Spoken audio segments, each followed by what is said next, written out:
Natural flood management can be really effective at storing large volumes of water across a wider area in a storm event. This is through measures such as increasing soil permeability, which allows the soil to hold more water and release it more slowly. Using storage areas, creating wetland habitats, as we've done here in Grassmoor, are really good at holding those volumes and stopping them back, which slows the flow down towards the river and from the land into the main river, hence reducing the rate at which the peaks will rise in the river level and also reducing the peak level that they reach.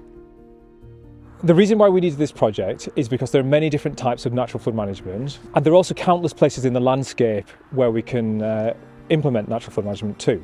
But there aren't many tools that enable us to work out where in the Rother Catchment it is best for us to deploy natural flood management and what types we should use here to have the greatest impact. So spatially distributed top model is a rainfall runoff model which models the role of land cover in our catchments, so you can use that to work out where natural flood management should be placed in our catchments and how much those natural flood management initiatives will reduce runoff, therefore reducing the flood risk at the bottom of the catchment. So we looked at 3 different catchments, the Moss Brook, the Spittal Brook and the River Hipper, and for each of those catchments we found that soil permeability and soil water storage were the 2 factors most likely to reduce flood risk in those catchments. So because of that we were able to recommend different types of natural flood management to the Don Catchment Rivers Trust, and then we could use those results to apply for funding to input the natural flood management itself.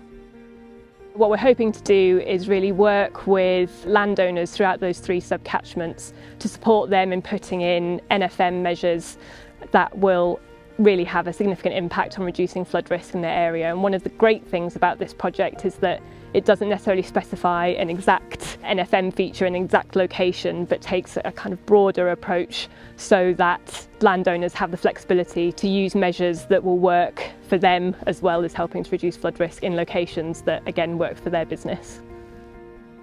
Well, this is a 33-acre ancient woodland and we're managing it in response to climate stress and nature breakdown. So being able to do something very practical that does limit the flood damage has been really helpful. So we've got on the main stream, we've got 22 big leaky dams, and that is increasing the diversity in the streams. We've got scour pools below the dams, and where it ponds behind, we're monitoring how that's affecting the flora. So increasing diversity is really important that way too. Grassmoor Country Park is a site that was a colliery. We're in a plateau here that collects all the water.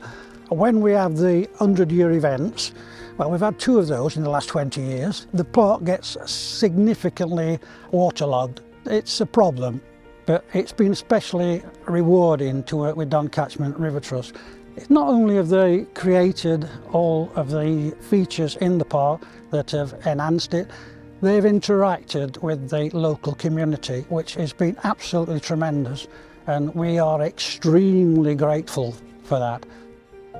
So yeah, it was great working with iCASP on this project. I feel privileged really to have had several academics dedicating their time and effort to helping us reduce flood risk in our part of the catchment. They've always been extremely friendly and approachable and very patient with all of our questions, particularly about the complexities of the model underpinning this work. iCASP also took a lot of time and effort to produce reports and maps as part of this project that were accessible to a wide variety of audiences, not just an academic audience, so we can really use those with our various partners as part of this project. So the next steps for this project are we're going to be using some of the modelling works and the reports to target those priority areas within catchments, support landowners in delivering natural flood management that will have a meaningful impact on reducing the risk to people, properties, businesses and infrastructure.